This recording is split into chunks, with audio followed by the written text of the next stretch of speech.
morning to the beautiful souls who dare to wake up with hope in their hearts and dreams in their eyes. They say success isn't a destination, it's a series of small, intentional steps. It begins not in grand gestures or loud victories, but in the quiet moments just after sunrise, when the world is still stretching and yawning, and your soul is deciding what kind of day it will have. Let me walk you through 6 morning habits that don't just belong to the successful, they belong to the soulful, the courageous, and the unshakably resilient. Habit number 1, waking up early to lead the day, not chase it. Sounds simple, almost too ordinary, but that's the trick, isn't it? The most powerful habits are rarely loud, they don't demand attention, they quietly shape empires. When you wake up early, before the noise starts, before the phones start buzzing, the responsibilities start yelling, and the clock starts ticking, you give yourself the most precious gift. Time that's yours. Not borrowed, not owed, not scheduled. Just yours. That sacred slice of the morning, when the sky is still painted with shades of hope and silence, is when leaders are made, not because they have to, but because they choose to show up for themselves before showing up for the world. There's a kind of magic in those early hours. The air is different. It carries clarity like the fog hasn't settled in yet. The mind, unburdened by the events of the day, can breathe. It can think clearly, creatively, freely. You're not waking up into chaos. You're waking up into possibility. Waking up early isn't just about productivity. It's about priority.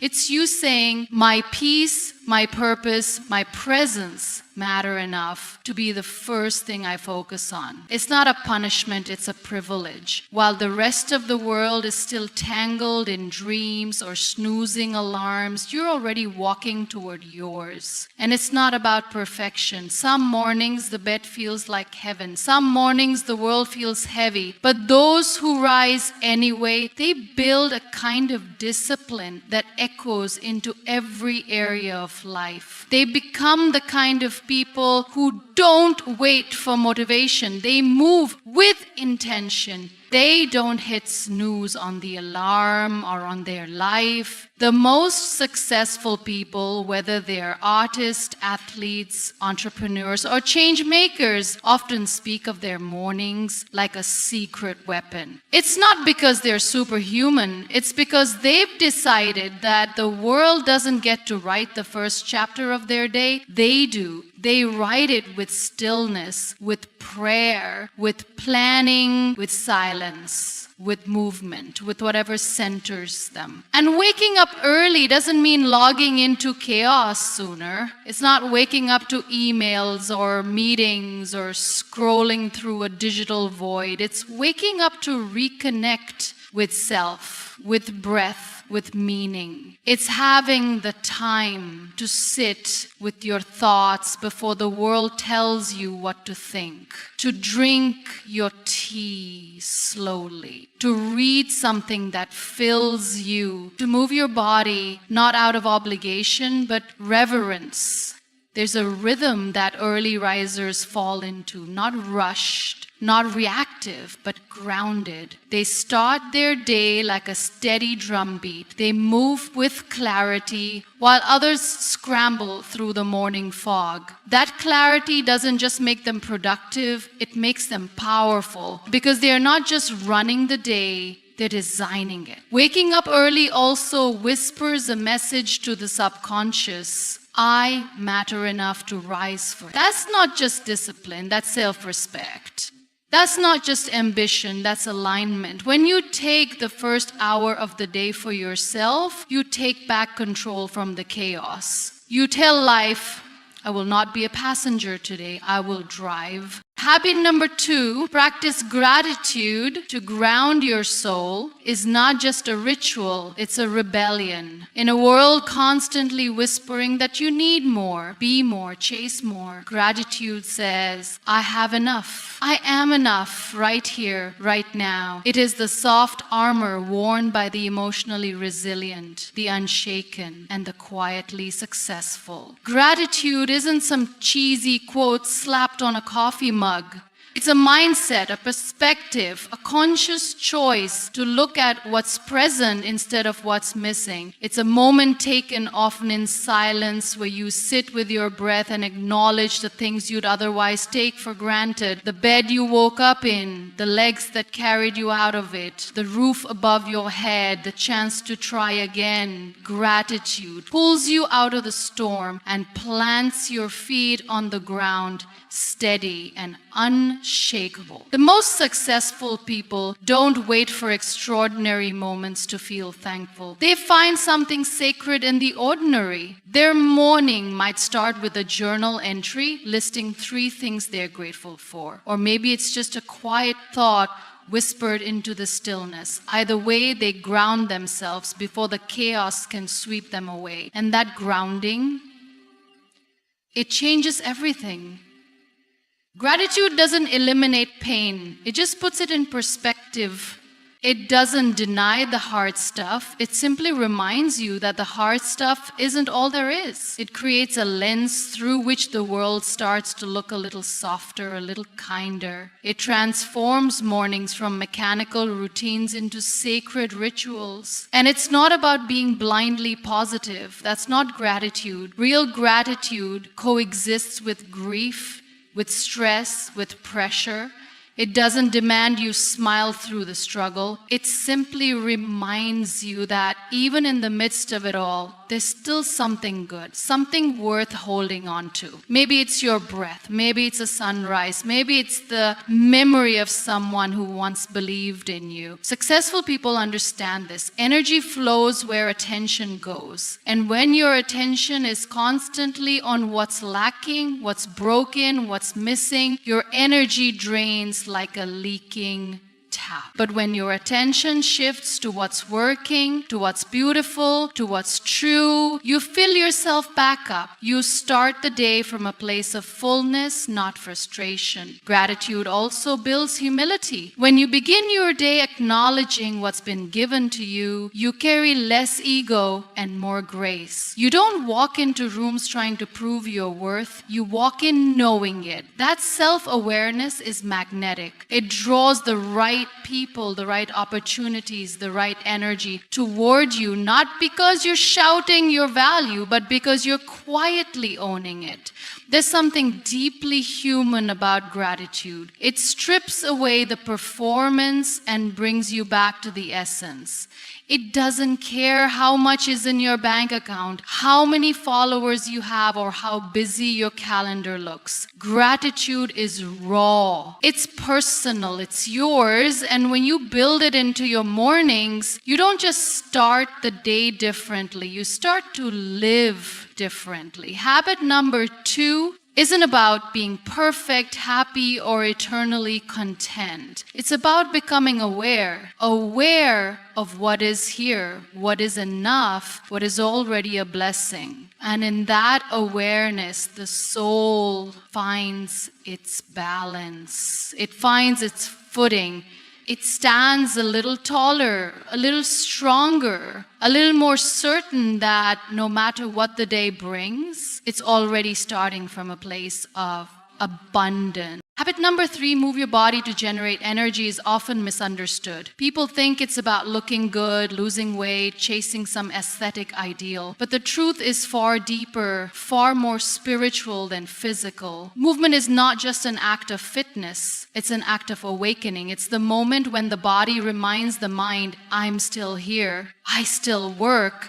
I still matter. Successful people don't move their bodies every morning because they're obsessed with perfection.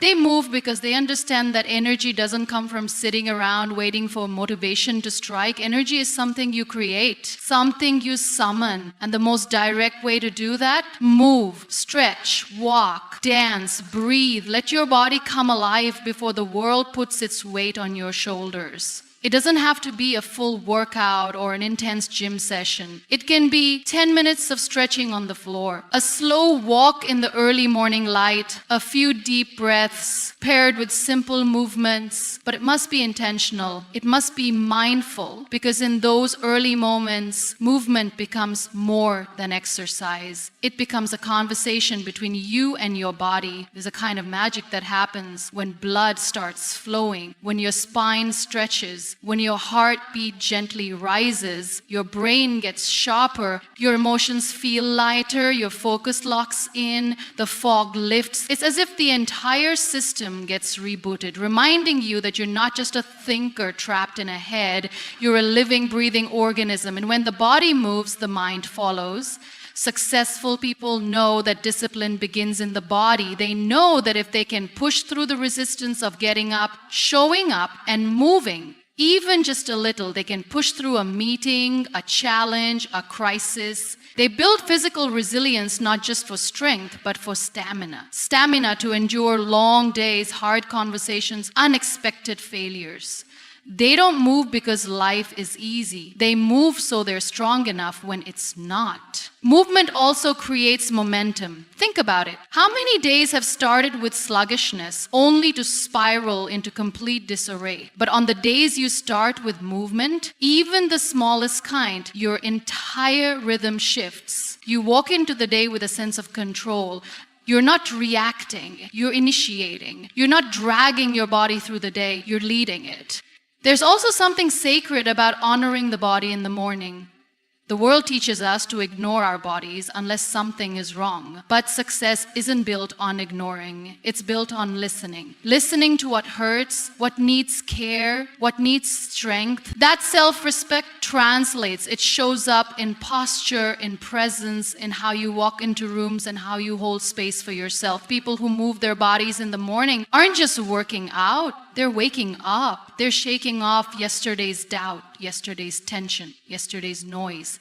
They're creating space for new ideas, new confidence, new energy. It becomes a ritual, not of vanity, but of vitality. A promise to themselves, I will not carry a tired soul in a neglected body. Habit number 3 is a commitment to yourself. A decision to start the day not from stillness, but from strength. Not from exhaustion, but from intention. It's not about how far you run or how much you lift. It's about how present you are in the movement. How fully you arrive in your body before you arrive in your responsibility. Habit number 4, feed your mind before the world does. It's about taking ownership of the very first thoughts that enter your head in the morning. Before the headline starts screaming, before your phone starts buzzing, before social media begins its endless scroll of noise and distraction, there is a quiet golden moment. That moment belongs to you, and what you put into your mind in that moment often defines how the rest of your day will unfold. Successful people are not just people with strong bodies or big dreams.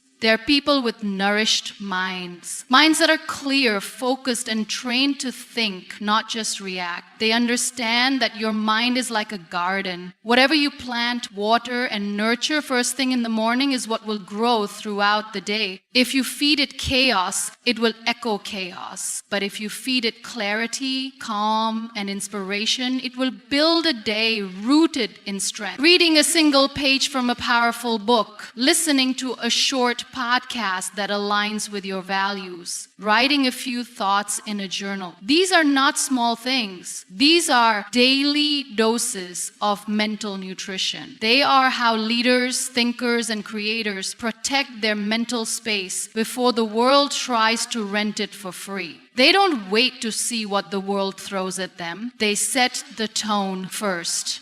They choose the soundtrack instead of dancing to someone else's. The morning is a blank slate, and the first thoughts you entertain are like ink. They leave a mark. The successful don't start their day checking messages or diving into headlines. They know that's like walking out into a storm without an umbrella. Instead, they center themselves with intention. They don't just ask what's happening in the world. They ask, what do I want happening in me? Feeding the mind is also about protecting it. Not everything deserves space in your thoughts. Not every opinion deserves your energy. And the earlier you decide that in the day, the more focused and calm your entire schedule becomes. You begin to notice the difference between mental noise and mental nourishment. You begin to curate your mind the way an artist curates a gallery. Intentionally, carefully, beautiful. Even 5 minutes of conscious mental input can shift your internal state. You might read a line that stays with you all day, guiding your decisions like a compass. You might hear a story that reminds you of your own strength. You might write down a thought that clears the fog you didn't know was there. These are not accidents. They are outcomes of choosing to feed your mind with purpose. This habit also builds mental resilience. When your day starts with grounded thinking, you're better equipped to handle challenges. You respond instead of react. You think deeper instead of louder. You don't get swept away in panic or comparison because your mind has already been rooted in something stronger, something more solid than the ever-changing winds of the outside world. Habit number 4 is about respecting the mind enough to nourish it before exposing it to the noise. It's about realizing that your first thoughts are sacred and they don't belong to algorithms or breaking news. They belong to your growth, your peace, your purpose. When you wake up and feed your mind with wisdom, intention, and clarity, you don't just start the day, you shape it. You lead it. You elevate it. Habit number 5, set intentions, not just tasks, is what separates people who go through the day from those who grow through the day. There's a big difference between being busy and being intentional. Anyone can make a to-do list. Anyone can fill their hours with activities. But it takes clarity, presence, and purpose to decide who you want to be before deciding what you want to do. Successful people know that productivity without purpose is just motion. It feels like progress, but it often leads nowhere meaningful. That's why they don't just start their mornings by asking what needs to get done. They ask, what kind of energy do I want to bring to what I do today? That subtle shift changes everything. Because when you start with intention, your actions become aligned. You're not just doing things, you're doing the right things in the right way with the right mindset.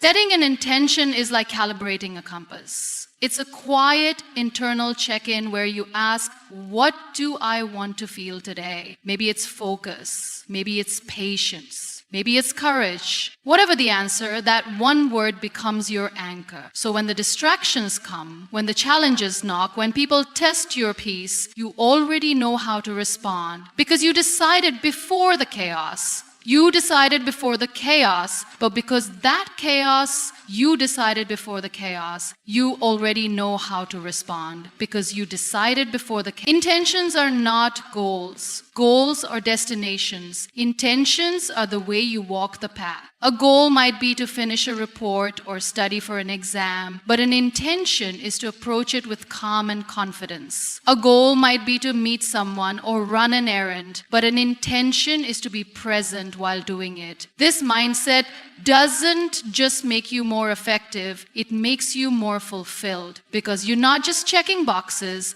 you're showing up with purpose. People who live with intention are easier to trust, easier to follow, easier to believe in, not because they have everything figured out, but because they carry a quiet clarity. They don't spin in circles. They move forward. They don't crumble at the first sign of pressure. They go back to the intention they set that morning and draw strength from it. It becomes their internal GPS, gently steering them when the road gets messy. Even just a few minutes in the morning to breathe breathe, reflect, and ask, what kind of person do I want to be today, can shift your entire experience. It takes you out of autopilot and into awareness. You start noticing your tone, your pace, your reactions. You become less reactive, more proactive, less scattered, more centered. This habit also cultivates emotional maturity. Instead of letting the day dictate your mood, you take responsibility for your own energy. You become someone who walks into rooms and shifts the atmosphere. Not because you're loud or flashy, but because you're grounded. That kind of presence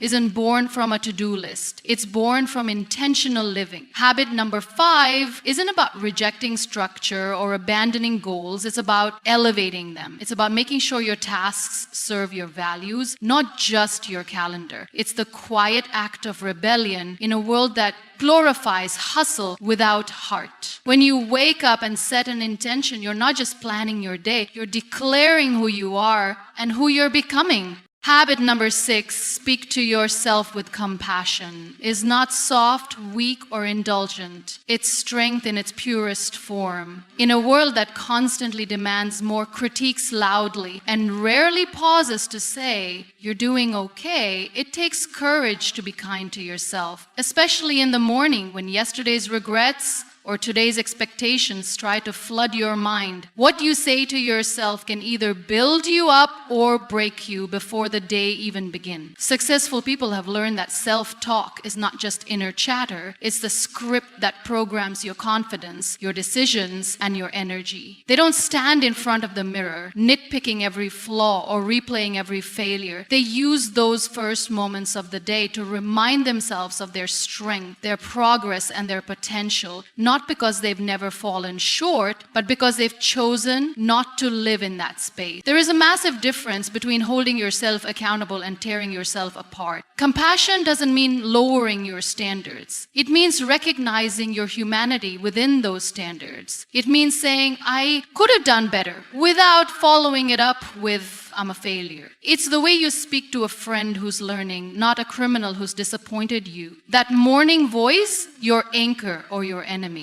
It's either a nurturing coach or a relentless critic. And successful people are intentional about choosing the former. They speak with the same tone to themselves that they would to someone they deeply respect. Because they know that nobody thrives in an environment of constant criticism, not even from themselves. This habit creates resilience, the kind that doesn't break under pressure, but bends and bounces back. When your inner voice is rooted in compassion, failure doesn't define you, it teaches you. Mistakes don't humiliate you, they humble you. And setbacks don't shame you, they shape you. That kind of mindset is what turns ordinary mornings into fuel for extraordinary lives. The world will challenge you enough. People will misunderstand, overlook, and underestimate you. So your mind, especially at the start of the day, should be your sanctuary, not a war zone. And that sanctuary begins with language. The words you choose, even the ones you whisper under your breath, matter. I'm trying, I'm learning, I'm growing. These aren't just phrases. They're medicine. They're reminders. They're lifelines. Compassionate self-talk also opens the door to authenticity. You're no longer pretending to have it all together. You don't have to perform strength, you embody it. Because you know that true strength isn't about never struggling. It's about choosing grace in the struggle. It's about looking at your reflection in the morning, tired eyes and all, and saying, I'm still proud of you. This habit builds confidence from the inside out. Not the loud, boastful kind, but the quiet, unshakable kind that walks into a room and doesn't need validation. It radiates from someone who knows they are enough, not because someone else said so, but because they said so. It's rooted in a deep inner agreement that your worth is not up for debate every morning. Habit number 6 is a choice to stop being your own enemy and start becoming your own ally. It's deciding that the most important voice in your life, your own, will be one of support, not sabotage. When you speak to yourself with compassion, you create the kind of mental and emotional environment where growth becomes not only possible, but inevitable.